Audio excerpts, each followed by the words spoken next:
18 months later, the fear that had been their constant companion had finally receded into a manageable shadow. Chloe and Ethan had reinvented themselves, not just geographically, but professionally and personally. Their new home was a charming two-story bungalow in a quiet coastal town in Oregon. They went by their middle names now, Christopher and Eleanor. The security measures were still extreme: encrypted Wi-Fi, no shared social media, and mandatory monthly movements of their savings. But the tension that once defined their evenings was gone.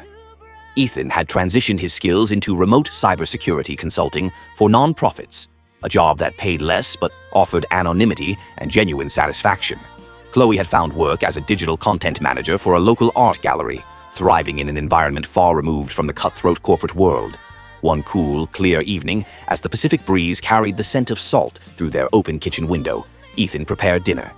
He turned to Chloe, who was setting the table, and instead of handing her a plate, he produced a small velvet box.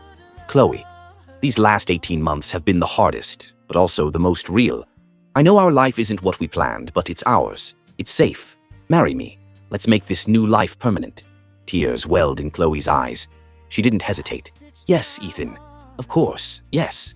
They celebrated their engagement quietly, the silver band on Chloe's finger, a bright promise of a future finally free of Amelia's shadow. They had done it.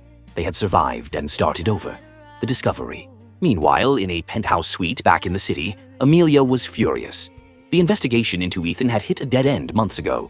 No forensic accountant could trace the small, clean transactions he'd used for his escape. The case had gone cold. Derek had long since moved on, content with the professional vindication. But Amelia remained obsessed. Ethan had taken her job, but worse, he had taken her attention, her focus, and her emotional energy. He was supposed to be ruined and begging for mercy, not living happily ever after.